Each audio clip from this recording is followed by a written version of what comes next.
ಪ್ರಿಯರಾದವರೇ, ಯೇಸು ಕ್ರಿಸ್ತನು ನಿಮ್ಮ ಮೇಲೆ ಬಹಳ ಪ್ರೀತಿ ಅಕ್ಕರೆಯನ್ನು ಇಟ್ಟಿದ್ದಾನೆ. ಪ್ರತಿನಿತ್ಯವೂ ವಿಧ ವಿಧವಾಗಿ ನಿಮ್ಮೊಟ್ಟಿಗೆ ಮಾತನಾಡುತ್ತಾ ಇದ್ದಾನೆ. ಒಂದು ದಿನ ವಾಗ್ದಾನ ಕೊಡುತ್ತಾನೆ, ಒಂದು ದಿನ ಆಲೋಚನೆ ಕೊಡುತ್ತಾನೆ, ಒಂದು ಬಾರಿ ಕೆಲವೊಮ್ಮೆ ನಾವು ಸರಿಯಾಗಬೇಕೆಂದು ಬಯಸಿ ನಮ್ಮೊಟ್ಟಿಗೆ ಮಾತನಾಡುತ್ತಾನೆ. ಅನೇಕ ವಿಧಗಳಲ್ಲಿ ಮಾತನಾಡುವನು. ನಾವು ಮಾಡಬೇಕಾದ ಕಾರ್ಯದ ಬಗ್ಗೆ ಮಾತನಾಡುವನು, ಮಾಡಬಾರದ ಕಾರ್ಯದ ಬಗ್ಗೆ ಮಾತನಾಡುವನು. ಎಲ್ಲವೂ ಕೂಡ ದೇವರ ವಾಕ್ಯ.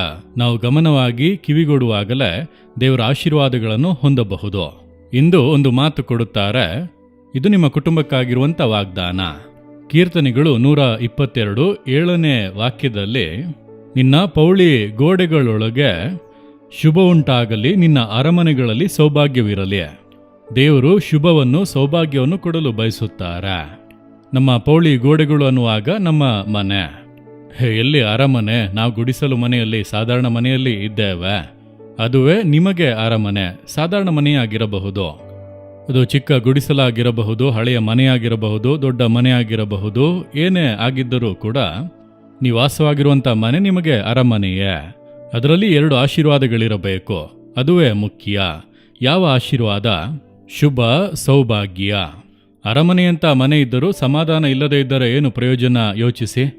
ಚಿಕ್ಕ ಗುಡಿಸಲಾಗಿದ್ದರೂ ಸಮಾಧಾನವಾಗಿ ನೆಮ್ಮದಿಯಾಗಿ ಇದ್ದೇವೆ ಎಂದು ಹೇಳುತ್ತಾರಲ್ಲ, ಹಾಗಾದರೆ ಸಮಾಧಾನವೇ ದೊಡ್ಡ ಆಶೀರ್ವಾದ. 2ನೇದು ಸೌಭಾಗ್ಯ. ಏನು ದೊಡ್ಡ ಮನೆ, ಸೌಕರ್ಯಗಳು, ಆದರೆ ಬರೀ ವ್ಯಾಧಿ, ದಿನ ಆಸ್ಪತ್ರೆ, ಔಷಧಿ, ಮಾತ್ರೆಗಳು. ಇದೇನು ಜೀವನ? ಅಂದರೆ ಸಮಾಧಾನ, ಆರೋಗ್ಯ 2 ಮುಖ್ಯವಾದ ಆಶೀರ್ವಾದಗಳು. ಇದೆರಡು ಯಾರ ಮನೆಯಲ್ಲಿ ಇದೆಯೋ ಅವರೇ ರಾಜ ರಾಣಿ, ಸಂತೋಷವಾಗಿ ಬಾಳುವವರು. ದೇವರು ವಾಗ್ದಾನ ಮಾಡಿದ್ದಾರೆ, ಶುಭವೂ ಸೌಭಾಗ್ಯವೂ ಇರುವುದು. ಅದನ್ನು ನಮಗೆ ಕೊಡಲೆಂದೇ ಶಿಲುಬೆಯಲ್ಲಿ ರಕ್ತ ಸುರಿಸಿ ಸತ್ತನು. ನಮ್ಮ ಪಾಪ ಶಾಪಗಳನ್ನು ಹೊತ್ತು ಆತನು ಸತ್ತದ್ದರಿಂದ ಸಮಾಧಾನ, ನಮ್ಮ ರೋಗ ಬಲಹೀನತೆಗಳನ್ನು ಶಿಲುಬೆಯಲ್ಲಿ ಹೊತ್ತದ್ದರಿಂದ ಆರೋಗ್ಯ. ಆ ಆಶೀರ್ವಾದವು ನಿಮಗಾಗಿ.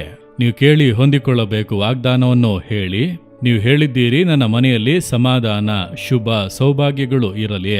ನಾನು ನಂಬುತ್ತೇನೆ, ನನ್ನ ಮನೆಯೊಳಗೆ ಇದು ಬೇಕು. ಈ ಆಶೀರ್ವಾದವನ್ನು ಕೊಡಿರಿ. ನೀವು ಪ್ರಾರ್ಥಿಸಿದರೆ ಇಂದಿನಿಂದ ನಿಮ್ಮ ಮನೆಯಲ್ಲಿ ಆಶೀರ್ವಾದವಾದ ಬದಲಾವಣೆಗಳು ಬರುತ್ತವೆ. ನೀವು ನಂಬುತ್ತೀರಾ? ನೀವು ನಂಬಿದರೆ ಆ ಆಶೀರ್ವಾದಗಳನ್ನು ಹಿಂದೆ ಹೊಂದಿಕೊಳ್ಳುವಿರಿ.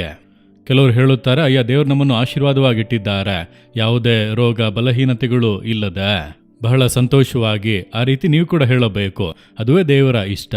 ಹಾಗಾದರೆ ನೀವಿಂದು ನಿಮ್ಮ ಕುಟುಂಬಕ್ಕಾಗಿ, ಮನೆಗಾಗಿ ಪ್ರಾರ್ಥಿಸುವಿರಾ? ಕೈಗಳನ್ನು ಇಟ್ಟುಕೊಂಡು, ದೇವರೇ, ನಮ್ಮ ಮನೆಯೊಳಗೆ ಸಮಾಧಾನ, ಶುಭ ಸೌಭಾಗ್ಯಗಳು ಇರಬೇಕು.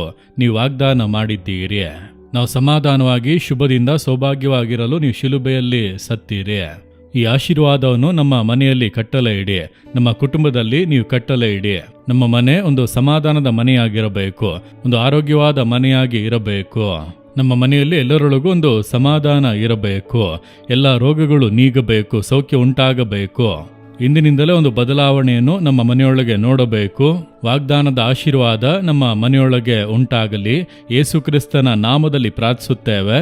ಆಮೇನ್.